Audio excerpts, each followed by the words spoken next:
Hey, this is Angel, aka Profe. We got Pickle over here. And on the other side, who are you, sir? I am Friendly Faraga. Friendly Faraga. Also known as Steven. Yes, that's who he is. And Glyph, can you hear us? Glyph is our technical balancer.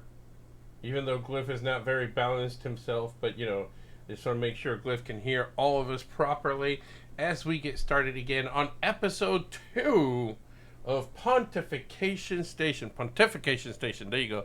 I put the wrong emphasis on the right syllable sometimes, so it is pontification, not pontification.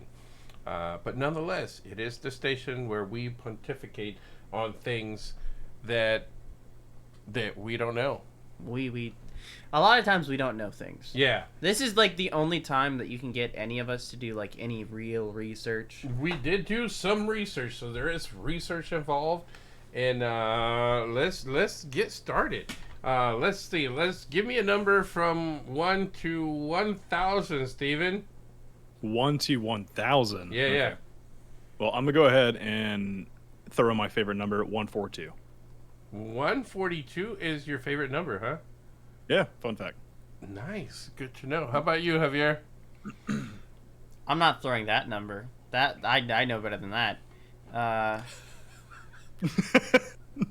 Javier knows the number. I think he's got some insider Let's go. knowledge. I wonder what it could be. How about somebody's calling us? Let's see who's calling live on the air. Lucky caller. Hello. Hello? Hold on. Hello? No, there is no. I am not Victoria. I am victorious, but I am not Victoria.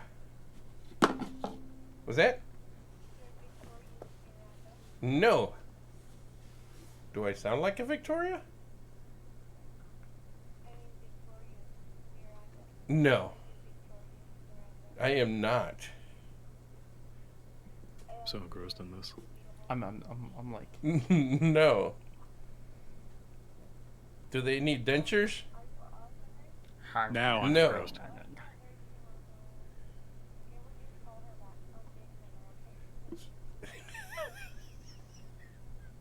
Okay, well. Let us call Victoria back at this number where she is not at. I just told them. It's not me. Well, they're going to call her back at the same number that they just tried. All right, that sounds great. All right, so I'm going to go with 97. I appreciate the brute force method. With what number you went? 97. 97, all right. Steven, that means you get to go first because the number was? 532. That's right, the number was 532. You see, I knew it was that number, but I couldn't remember what that number was. So what we are doing today is we are bringing you 3 facts that we found interesting, and then we're going to ramble from there. We're going to pontificate from that fact. So what is your interesting fact today? My interesting fact is it's about a system that I think we can all kind of objectively agree on is one of the greatest systems of all time. Now, before we go any further, I have to stop you. Okay. We need to talk about objective and subjective. Correct. Let's clarify that before we go any further. Please do, sir, tell us the difference between objective and subjective. Well, more layman terms, I guess. Opinion versus fact. Did you just say lame? Layman. Oh, okay. Sorry. Go ahead. Yeah. I thought you said lame man. I thought he just called me lame. I mean, he wouldn't we be are wrong. live. Be nice to me. All right, go ahead. Basically, objective is fact and subjective is opinion. Okay. So you're a good-looking man is objective. I would say subjective, but correct. So, okay, a better example. To me, Shadow of the Colossus is the greatest game ever made. That's my subjective opinion. Almost an objective opinion. Right. Subjective opinion. Correct. So, I mean, it's kind of redundant, but you get the idea. I am sitting is objective because I am obviously sitting. Correct. They don't know. You could be kneeling. You could be standing. Could be. If you're listening to this on the podcast, I'm sitting. He is sitting. I can confirm that is an objective fact. Let the record show. Let the record show. All right, so now that we have Please the record difference in the between minutes. objective and subjective. Speaking of minutes, I think we just wasted 3 of them on that. Let's go ahead. Hey, man, you're burning my time, my man. Yeah, you can continue now with your Well, time. okay. So, well, now I feel like I gotta dive deeper in that now. Well, the reason why I would say objective for this console is based on number of units sold, consistency of games and ratings, as well as the general feedback of the console itself, and that is the Sony PlayStation 2.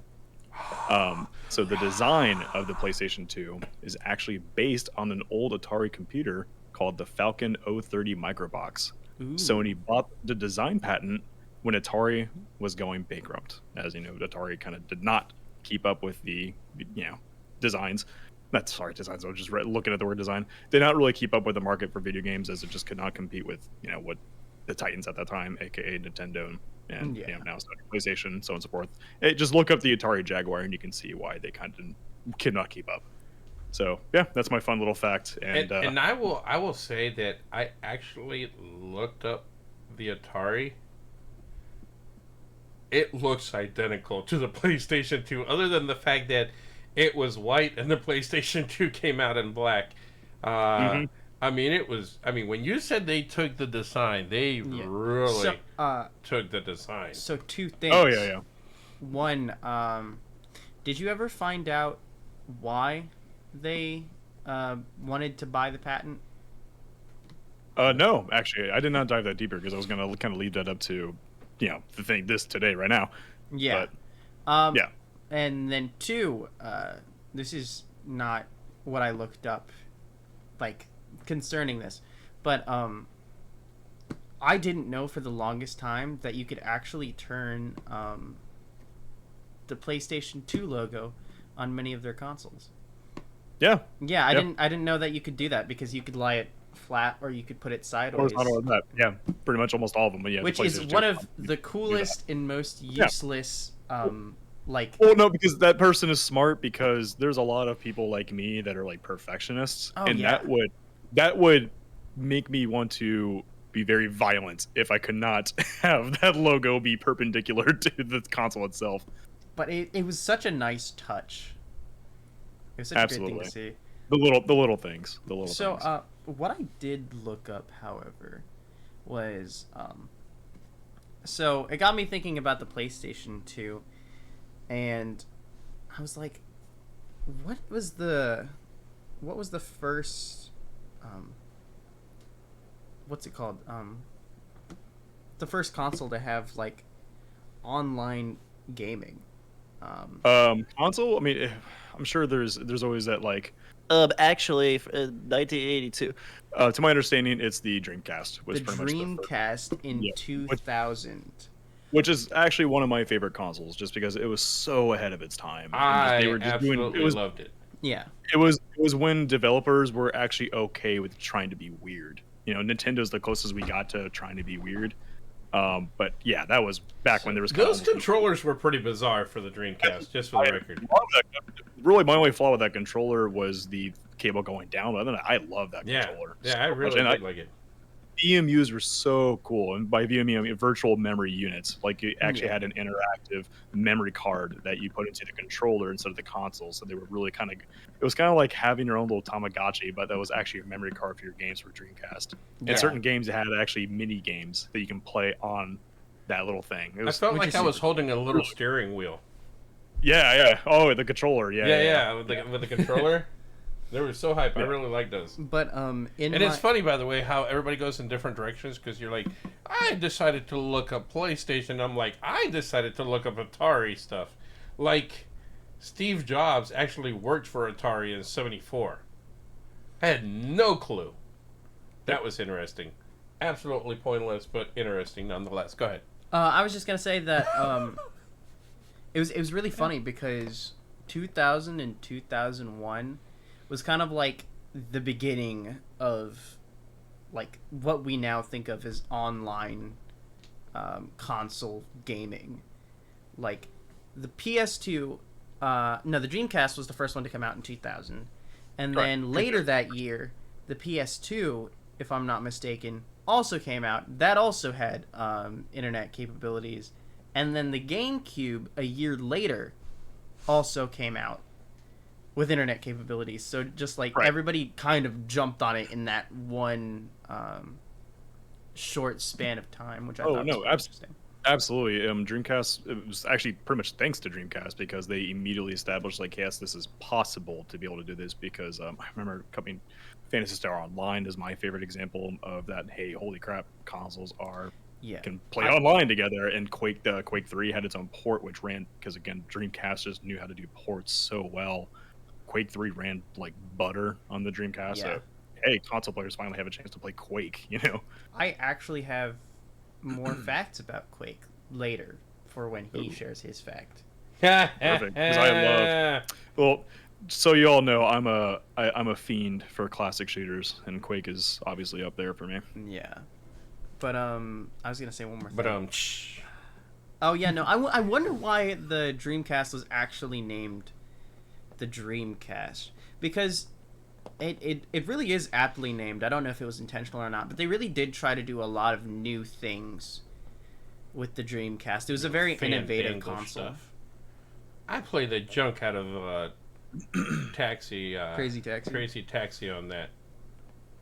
And Such a good and by the way, up down, choo choo choo. Space Channel So, 5. I was about to say Space Channel 5. Yeah, Yeah. Space Channel 5. That was the other one. Man, No, for me, that that was my way to play Marvel vs. Capcom 2 Didn't- at home. Didn't Michael Jackson make an appearance in the second Space Channel 5? Or am I just having like... No, he had something to do with it, but I honestly don't remember what it was. I'm sure. Well, what surprised me, because he's worked with Sega before. Yeah. And you are right. Part 2. Yeah! What do you have to do with it? Chief Space Michael is a major character in the overall triantagonist in the Space Channel 5 series. That's awesome. Oh, He was a 500-year-old reporter for Channel 5 who later took the position of chief. That was probably better than the thing they did at Epcot for them. So, And they literally did like a face scan and just put it right over the polygons. That's so good. that's hysterical. hysterical. That's awesome. That is very good. You got anything else you want to share with us on this point, sir?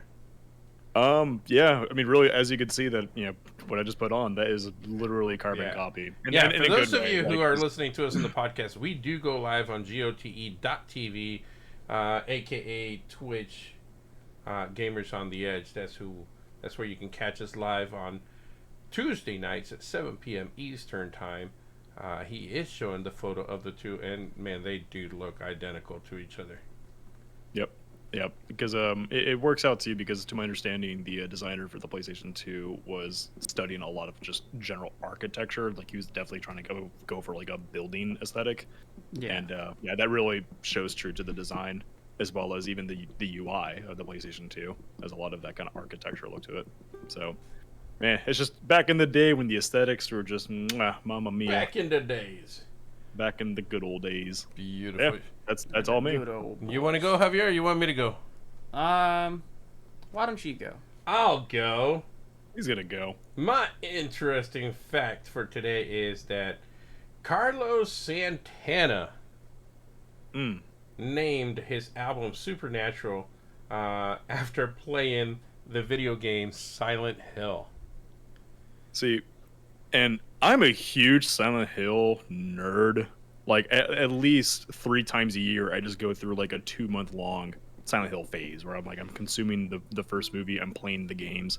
Yeah. I did not know this. Which So is now really I have funny to look because this up. Silent Hill made an appearance on our first episode, and all of a sudden here it is. It's back on episode 2. We're For back. those of you who missed episode 1, It's a creepy go horror, back, man. check it out. We talked about, the fact that it was the first survival horror to have an everyman character as opposed to somebody who could just kick butt and do everything right. So it makes its way back on episode 2 here, and it was really funny because originally, I'm glad they changed the name, by the way, because originally the name of the album was going to be Mumbo Jumbo. All right. Good move going with Supernatural. I mean, Santana had been out of I mean, out of the public eye. He hadn't had a number one since 1971. Yeah. And this is 1999, and I'm going to talk about this because this is kind of crazy a little bit more. But let me read you some of the quotes because these quotes are hysterical.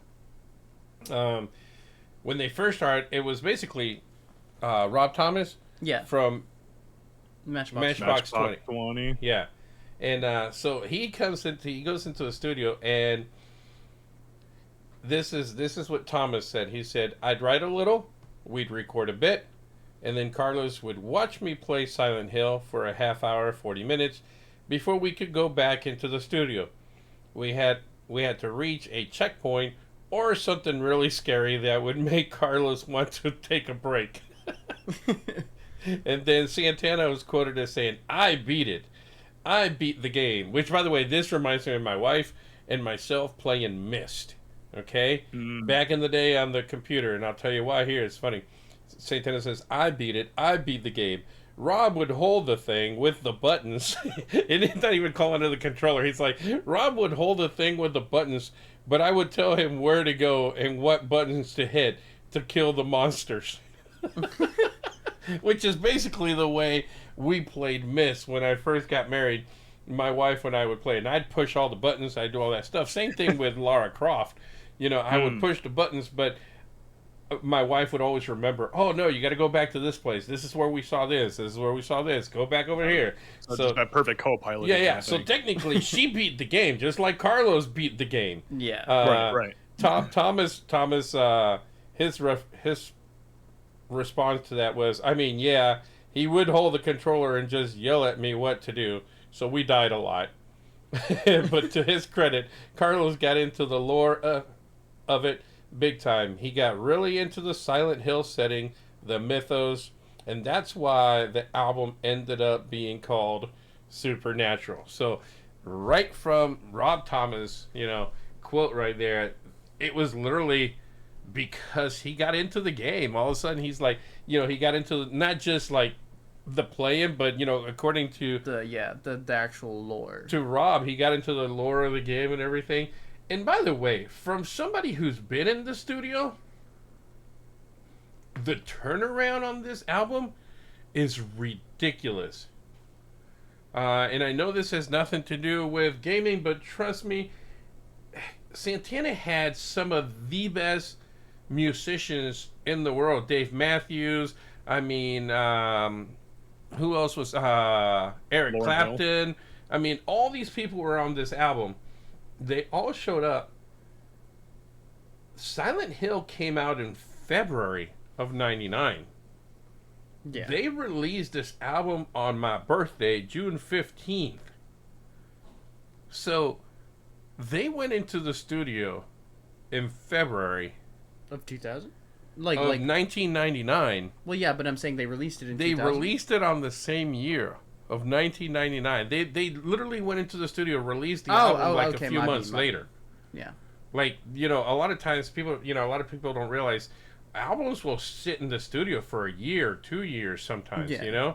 I heard February and my brain said September. Yeah, for some no, reason. they were in February of 1999, and in June 15th of 1999 they released the album. That's wild. So, I mean, that is fast turnaround on an album.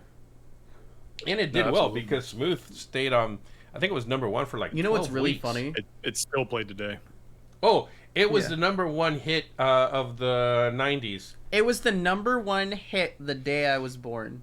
That's funny, was it really? It was, yeah. That's hysterical. Yeah, it was the number one hit of the 90s. It was called played more than anything else. That song's so good.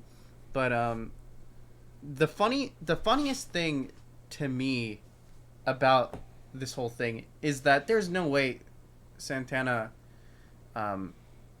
actually had a console before learning about this game and wanting to play this. So he bought a whole console just to get Silent Hill and just to play Silent Hill. Well, apparently Rob had been playing nothing but PlayStation. Rob had been playing. He'd been touring and playing his PlayStation. And they're like, yeah, that's all he does. He's either playing music or playing his PlayStation. Yep, and that's what you they do on the were road. concerned that Santana was not going to want to record with him because he was playing too many games. And then it ends up being that Santana all of a sudden gets caught into this whole thing of the game, and again, the mythos, the lore of the game, got into it, and ended up changing the name of the album to Supernatural. That's hysterical. So I thought that was really cool. There were a lot of little things that I found that were really interesting. Like the composer actually, um, he was a last minute thing because the guy who was originally writing the music backed out. So the composer's like, well, I'll join the team, and he joined the team and pretty much took over. And I know, we're going to talk a little bit more about music because I know where you're going with that one. But what was really interesting to me was that he decided to go with industrial music, and he didn't watch any video at all of the game. So he just straight out went for, I want to make something weird, something creepy, and he went with this industrial thing. And when he showed it to the rest of the staff was trying to fix it because they thought there was a bug in the game, and the sound was coming out weird. Then he had to explain to them, no, this sounds weird on purpose. It's supposed to be like that, and they're like, By design. yeah, oh, okay, but yeah, they were trying to figure out what the bug was. So it was like, no, there is no bug. It's supposed to sound like that. That's fine. So, speaking of industrial, Trent Reznor. I was about to say 9 Inch Nails, 9 Inch Nails. Yeah, Trent Reznor actually did a lot of the music for Quake. Yes, he did. And I found that super interesting. I wasn't even looking for that originally. For more facts on that, actually, the ammo for the nail gun is the 9 Inch Nails logo. Is it really? That's if you look hysterical. Yeah, I found a bunch of little things. It was interesting once I started going down the rabbit hole of music, like Paul McCartney writing wrote a music song for Destiny. Yeah, everybody knows yeah. the whole Michael Jackson broke the Sonic the Hedgehog 3 OST. Yeah, I knew about that wild. one, but I had no clue about Paul McCartney writing a song for Destiny 2, I think it was. Yeah. Yep. He worked with Marty O'Donnell, if I recall, for that. Cool little facts. Yeah, no, I just thought that was really, really, really cool. He was just a really big fan of Doom. Yeah. And when he was able to work on Quake, he's like, huh. No, and John Romero is also just a huge fan of 9 Inch Nails, so it's just like one of those that. A match made in heaven. The two people that love it, exactly. Those two people that love each other, but for far away. Supernatural matrimony. Create beautiful things. Exactly. Get it? Because supernatural. I like that. I like how you did that. Thank you. And with that, it brings us to the game of the day. Last week, I tortured both of you guys with a very... Watch what I'm doing here. For those of you who just joined us, you got to go all the way back to the beginning of the podcast. Go listen to a podcast. I'm going to do... Last week, I tortured you with a very subjective survey. Yeah, very subjective. Yeah, very subjective. This week, I'm going with an objective game. Looks like you're just going... YMCA. So once again, Ooh, because we do things backwards... Can I say something real quick? Yeah, go ahead. So, I found out the other day that it's not M. It's M. You do down there? Oh, yeah. By the way, for those of you listening, you obviously can't hear his arms. Yeah, you can't hear my arms. But when you when you do the M for YMCA, it's not above your head; it's at your chest. Yeah. See, I never watched the music video, so I guess that's my fault. And also, the Village People were not the first people to come up with the dance. It was originally on a talk show. Ooh. Yeah, I can't remember which talk show at the moment, but I dig.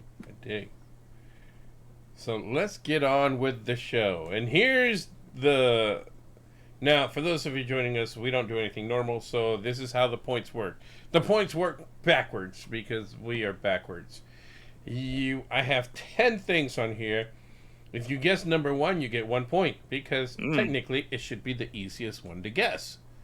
If you guess number 8, you get 8 points, because it's tougher to guess. If you guess 10, that's going to be the hardest one to guess, so you get 10 points. are we still using ranker?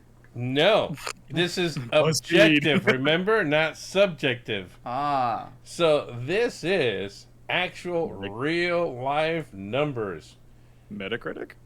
Best selling Atari 2600 video games. All right, so hold on. Now I'm gonna go with. I gotta give something completely different. All right, give me a number from 1 to 5, Steven. 4. Have 3. you? Huh? 3. 3 it was. Well, there it is. 3. You're All right. so easy. All right, Javier.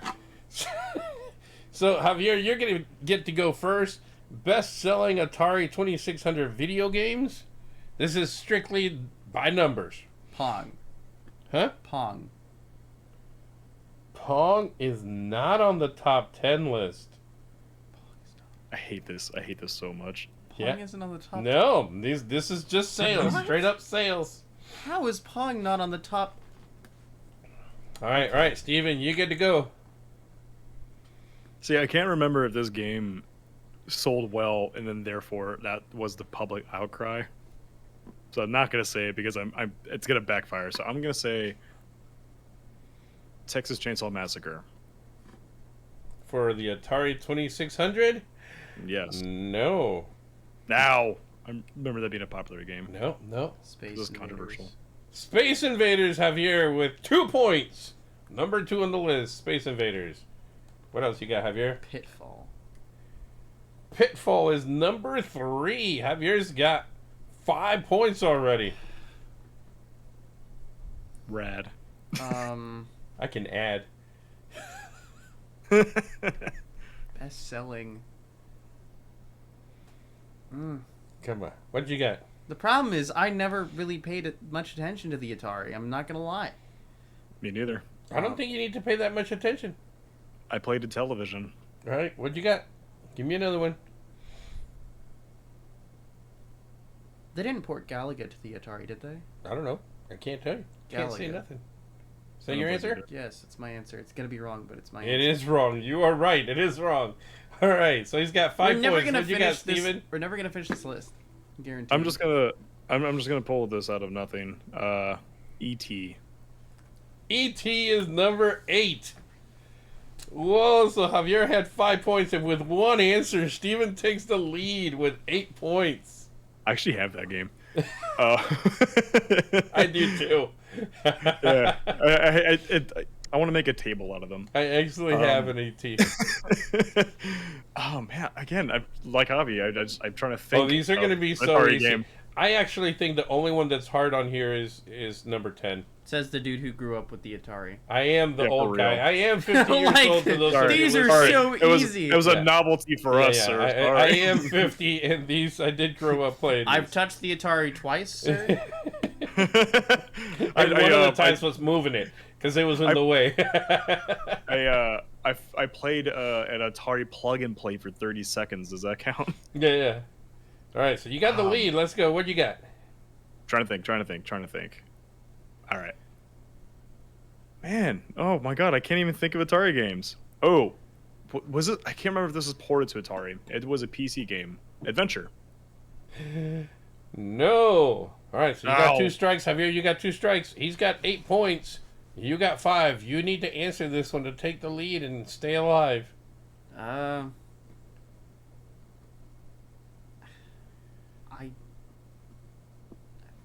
What's There's 2 that I'm so surprised neither one of you have said. that one? It's the all your base are belong to us. No, that was a Master System game. I think Was that might be Master wrong System? too. Yeah, definitely wasn't Atari. That was at least a 16-bit game.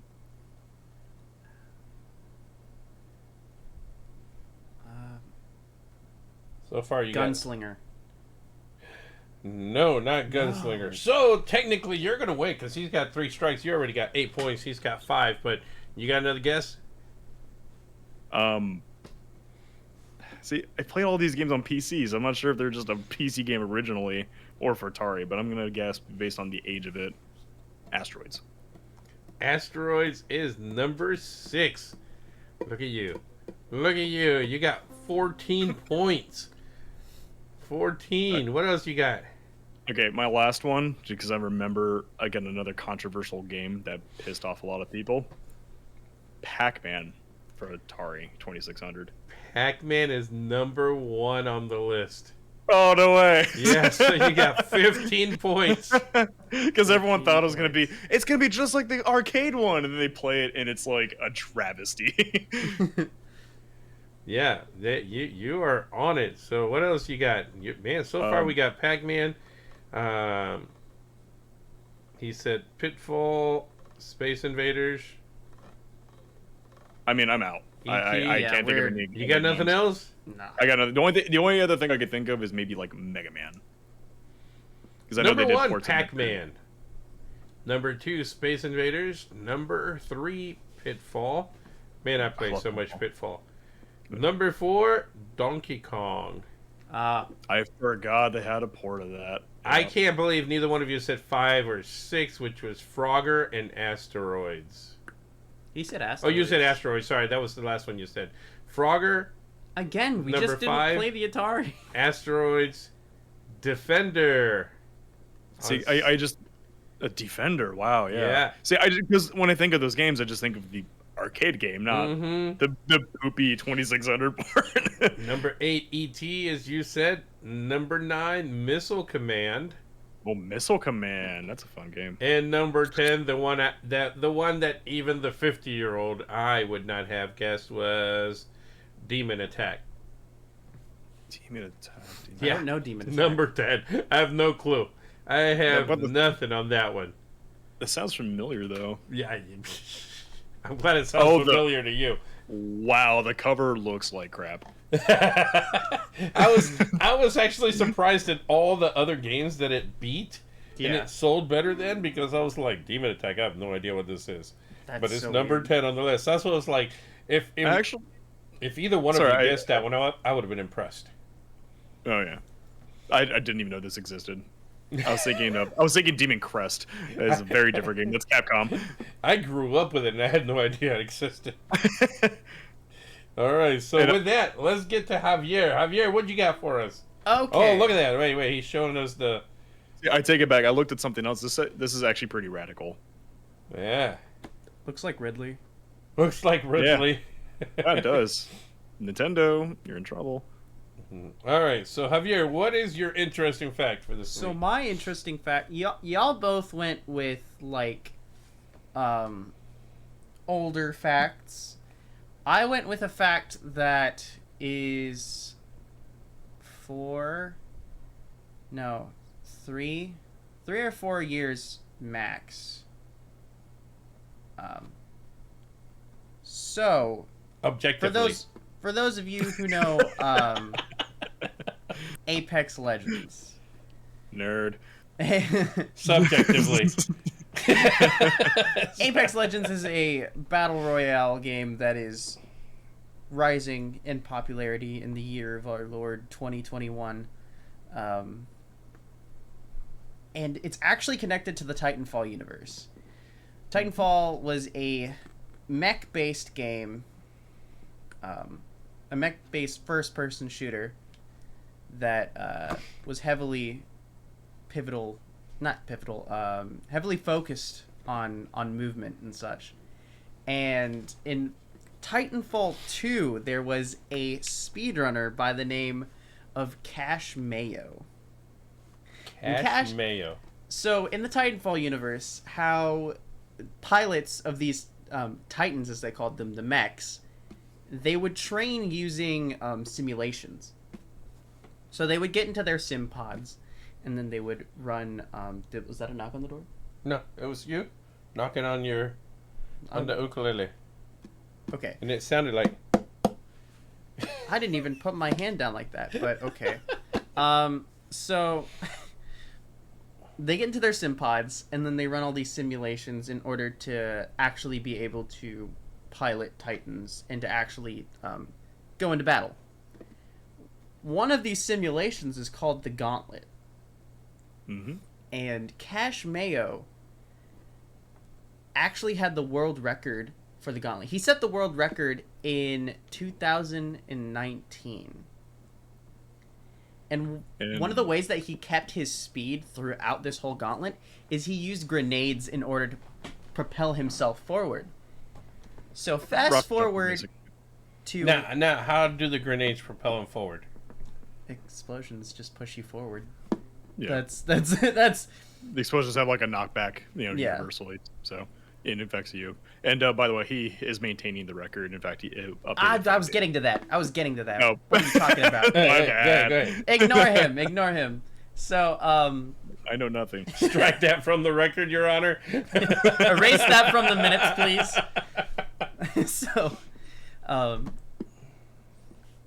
So, where was I? Oh, yeah, so Cash Mayo, he runs the Gauntlet, and he uses grenades to keep his speed up. He propels himself forward. So, fast forward to Apex coming out, and the character Octane, who is an adrenaline junkie, and who has robotic legs. And the reason he has robotic legs is because he saw the Cash Mayo simulation, that speed run through the Gauntlet. The devs were so impressed by Cash Mayo's performance in the Gauntlet that they actually insert it into the lore. So what happened was Octane was in a race, and he ended up using a grenade to propel himself forward to win the race. He did win the race, but he blew off his legs, and now he has robotic legs. But the only reason he used the grenade to propel himself forward and win the race was because he saw the Cash Mayo simulation. And what I was going to say is that the record has since been beat by somebody else, but he only just recently, I think it was maybe no more than 2 weeks ago, regained the world record, I think it was.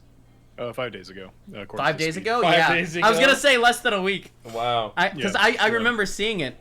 And that was after I chose this topic, too, I think. And I was just like, oh, that's convenient. But yeah, no. So now he is back to holding the world record. Very cool. Well, I tell you, it was funny because, again, it's just down these bunny trails. I started to look up different things, and as far as, backstories and things of that sort. I had no idea that Aperture Science was started as a shower curtain company. So according to them, they was supposed to start as a shower curtain company. Yeah. At which time the founder kind of went crazy and started doing other kinds of stuff. Like he made up a Take-A-Wish Foundation instead of a Make-A-Wish Foundation, where they would take wishes from little kids and then they'd give them to adults. That's hysterical. So, that was one of the things that happened. But yeah, supposedly it started as a shower curtain company and just obviously got out of control. That is a very that's Cave an Johnson thing to do. Yeah, absolutely. I'm just imagining J. Jonah Jameson's. I also had no idea, and it's funny because I like Halo, and Halo, obviously, Infinite being a big thing right now. I had no idea that, according to them, the Spartans were kidnapped kids. Oh, yes. Yep. Yeah, Absolutely. I had no clue. By Dr. Halsey. Yep. So tell me more about that, because I looked a little bit, but obviously you know more about this. So tell me more about this. They basically they just scoured the world for potential candidates for the Spartan program, and by potential candidates I mean they had to be smart enough, strong enough, like they just had to basically. What's that meme right now? Just built different. They were built different. They were just built different from other kids, basically. Says the guy that has his face on a mech. Built different. So, the reason that they had to be built different, if I'm not mistaken, I could be wrong, but isn't the reason that they're so strong and so well built because they're like the original Spartans tower over normal people. If I'm not mistaken, it's like a super soldier serum, a Spartan serum. Yeah, they were doing genetic testing on them and all kinds of crazy stuff, according to what I was reading. It was and half of them were lost. Half of them died, and then the other half became Spartans. And there was, and that's pretty much it. Like because normal people just could not handle the anything. And there was a big uproar when Halo 4 came out because the Spartans they were no longer those like solitary, stoic kind of super soldiers that they once were. They were people who had enhancements as far as like in their armor rather than like actually being genetically altered. Right.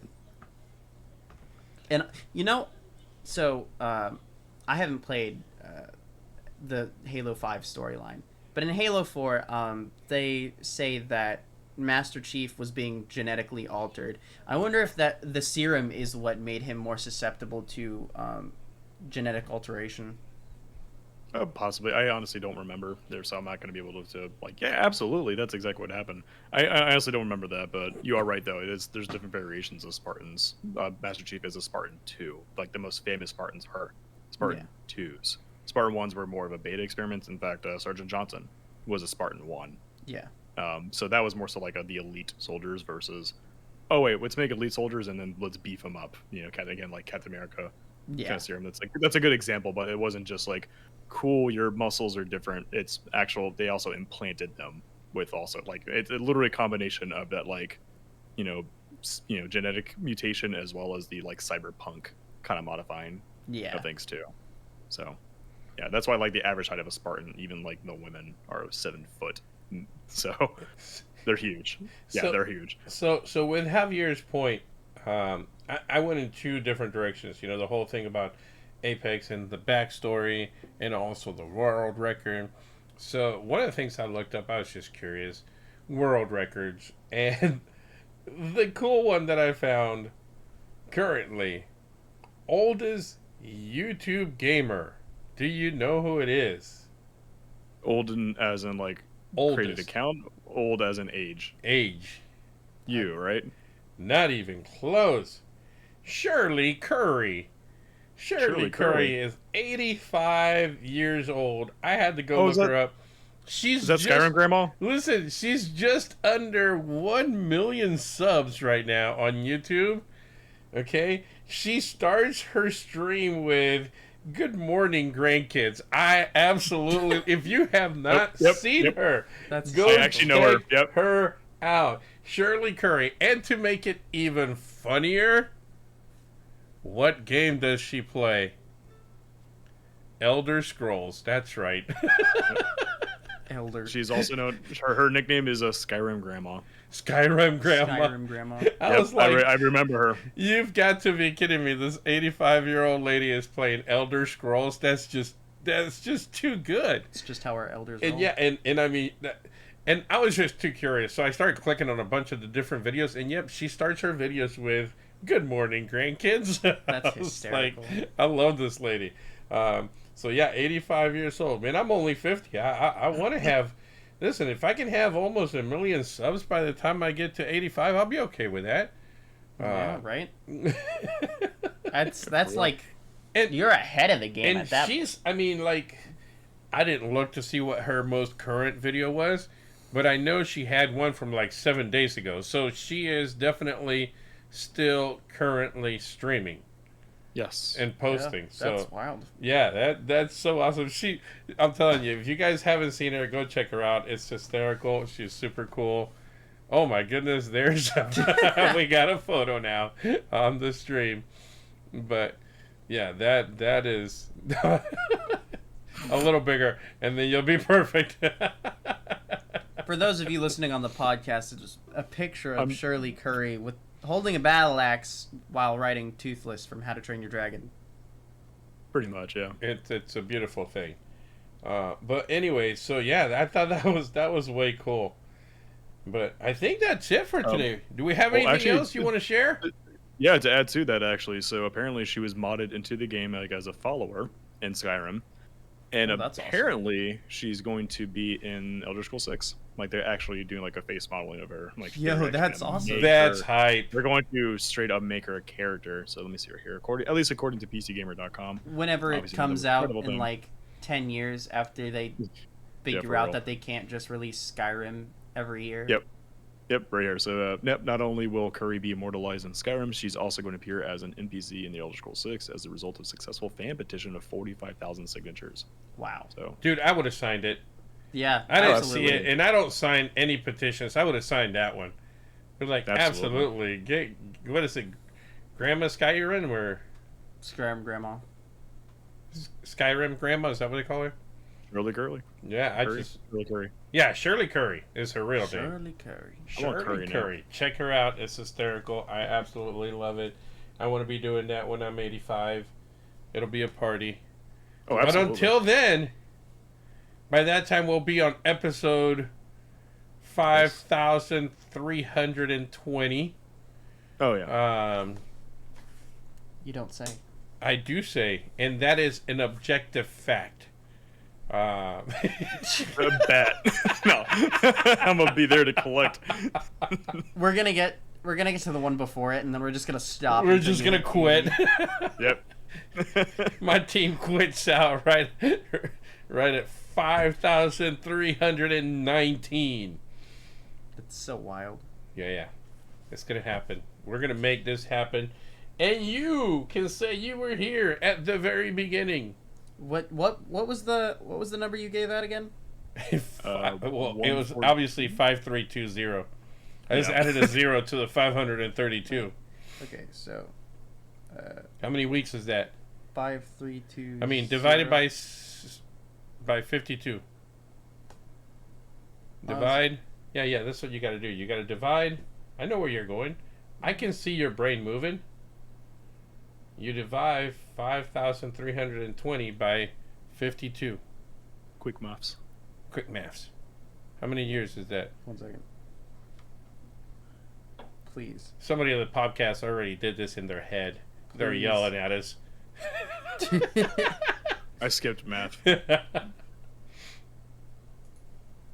102. It did not pay off. This is 102 years from now? Yeah, Yeah, we'll well, be you know, with the new meds and all that kind of stuff that's coming out, we're going to be, that is so perfect. With the new medications and everything, we're going to live to be 150. So that makes sense now, you know? Absolutely. Yeah, so perfect. But anyway, thank you so much, everybody. Thank you for joining us again. This is The us. story of a girl who cried a river and drowned the whole world. But yeah, She this looks is so sad in photograph. I absolutely love her. when she subscribe to the podcast. And to our Boo. Twitch. And to our YouTube. And to our Twitter. Hashtag for the kids. Help us For the raise some kids, funds for yeah. the kids, guys. Thank you For so the much. kids. Absolutely love you. Thank you for joining us again. This is us talking to you, making a difference. See ya. Bye.